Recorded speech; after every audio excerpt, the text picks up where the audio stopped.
Hey folks, it's Jim Zerbel from the FM Pipeline team, engaging, enlightening, and energizing our next gen of FM. And we're doing another Facilcast today. Today, our guest is Diana Washington. Diana Washington is our Washington, D.C. district champion, coordinating our volunteers for the Facilathon in Washington, D.C. that's coming up. Diana, welcome aboard. Thank you for having me, Jim. Yeah, It's a I'm so, pleasure. so pleased. So, Diana, why don't you tell us a little bit about yourself?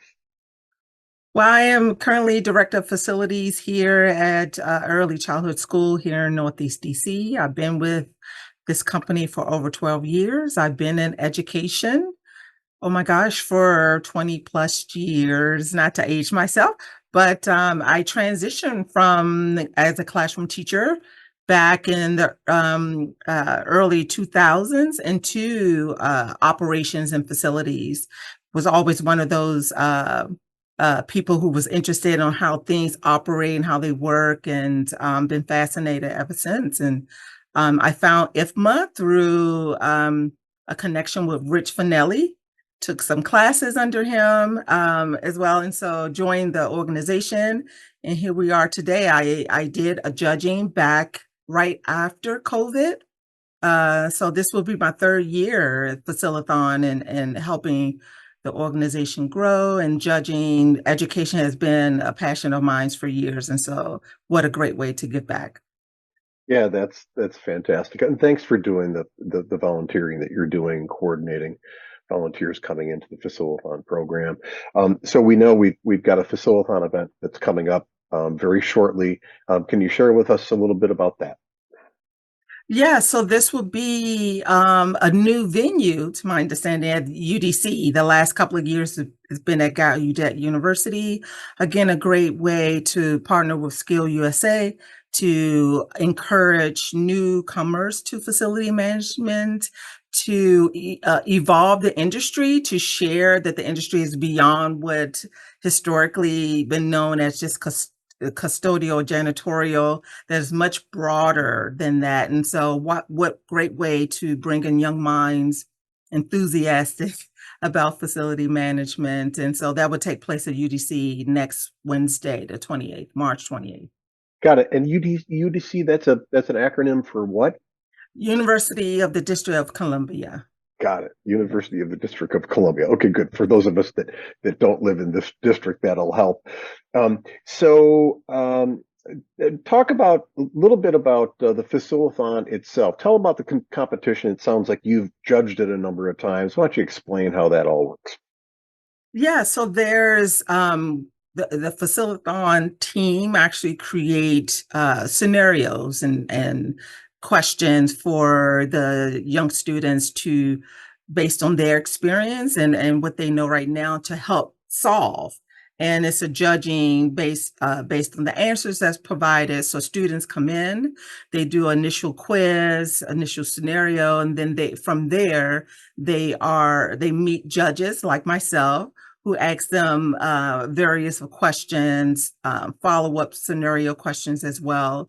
And from there, we get to gauge their knowledge as well as interest in the field. And from there, we select a champion from that initial regional. And from the regional, they get to move on to the national competition that takes place later in the spring. Yeah, that's right. The national competitions, ultimately, it's going to be this time. It'll be in June, and that will be in Atlanta, and that is always a really, really big deal. The Washington, D.C. contingent of the Facilathon has been running for a great many years now. And you've had Rich Finelli, who's a IFMA fellow, has been a primary mover of that, along with Gary McKelvey, they were kind of the instigators of that. Um, Tell me a little bit about the relationship between the IFMA Capital chapter and the Facilathon itself.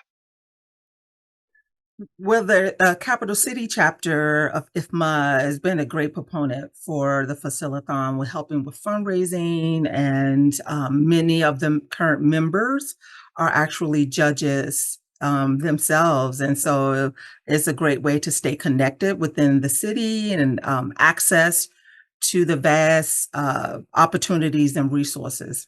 If I'm right, I think Capital Chapter is the largest chapter in the world. If it's not, it's got to be awfully close.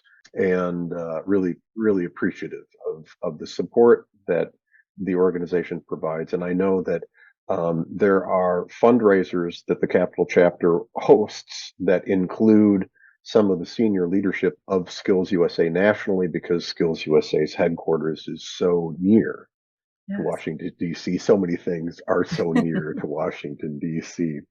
I think one of the great things about hosting the Facilathon in the nation's capital, in DC, it just offers a diverse access, diverse networking opportunity for our young aspiring facility managers as well. And so, hosting it at UDC, University of District of Columbia, which is a historically Black college and university, I think it just taps into another pool of young talent and opportunity.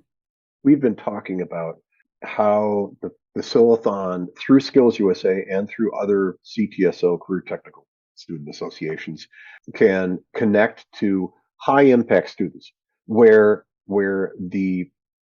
this particular role turns into $100,000 career and moves an individual, not only moves that individual, but moves their brothers, their sisters, their family, their neighborhood, and all the people with them. We look forward to increasing that number of what we call high impact students, and opportunities where a student had no idea that this particular career existed, and the amazing the plethora of Mhm.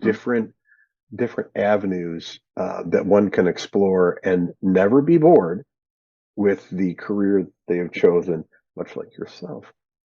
Yeah, so true. And then having it at UDC, which is a larger university between the Gallaudet University and UDC. So it is an opportunity to expand the realm of IFMA as well as the Facilathon to attract more people just curious about what is happening and facility management. And not to mention being in the nation's capital when you're talking about sustainability. So being able to reach more people. And we didn't begin to talk about when you mentioned them regarding opportunities and offering a career, but thinking about facility management and the green, I call green the sustainability realm. That's another piece of facility management where the city is moving to, as well as the country. So there's definitely going to be some jobs waiting for the next generation. Yeah, let's go down that rabbit hole for just a second, because I think what you just brought up is immensely important. I've waxed on this particular platform a number of times about how I came to this realization a number of years ago that for every building that is under renovation, that is being built new or being upgraded or something of that sort, there's 100 buildings out there that are sitting occupied but unmanaged. And an unmanaged building is a building that never changes. And those buildings become this boat anchor. And yet, in in DC has so many non-governmental organizations, NGOs, and so many different associations. I observe your your town to be this wonderful crucible of new ideas, for which, as I kind of understand, a lot of the new energy standards that have emerged that will sometimes go into legislation, sometimes they go in ordinances and things like that for cities, that a lot of that emerges out of your town. And I've learned about a few what I would refer to as DC coffee clutches of groups of people, particularly in your realm, in the FM realm, who are really thinking about this as groups and saying, we need to craft something so that we have a model, a roadmap that cities in particular with lots of large buildings can follow. You want to comment about that at all? I think it's really interesting. Yeah, I am. It's something I'm fascinated about and something I actually am witnessing happen and learning more about under the LEED certification program and opportunity. But yeah, being in the nation's capital, I often say my city, born and raised here, but my city is will be the catalyst of what sustainability looks like. It's part of the mayor's plan by 2035, I believe, 35 or 36, that we will be considered a platinum city. So when you're talking about the green building codes, many of the new constructions or renovations have to adhere to more stringent sustainability codes, which is helpful because it's our support to leaving a healthy planet for the next generations and beyond. So it's something I'm really interested in and passionate about as well. Yeah, thank you so much for that, Diana Washington, and just reminding us all that in terms of sustainability, buildings that are not managed never change. Buildings that have young, tech native, green leading individuals that are making decisions about them are going to help change our planet for the better. And a lot of that starts right in your hometown. Really, really fascinating. So. Yes, it's a great opportunity. So I'm looking forward to the Facilitathon next week, and always intrigued about some of the answers. You'd be surprised that some of the answers that the young generation and in their perspective on the world, on the field alike, and how they're integrating technology into what we've been doing all along. And so it's just we all should be excited as well as pleased that the industry is going to be left in great hands. Um, Great hands, and then it's up to us to continue to promote the industry as a whole. More than ever, it's up to us. It's not up to somebody else. And I couldn't agree with you more in that regard. And it's up to us to be excited when we meet these students. There's such a Yes, great concentration of talented exactly. young minds ready to rumble, ready to Mhm. go. And it's an honor to be associated with you, Diana Washington, and the IFMA Capital chapter, along with U.S. Green Building Council out of DC, engaging, enlightening, and energizing our next gen of FM. Thanks so much for coming on, Diana. Thank you very much for having me.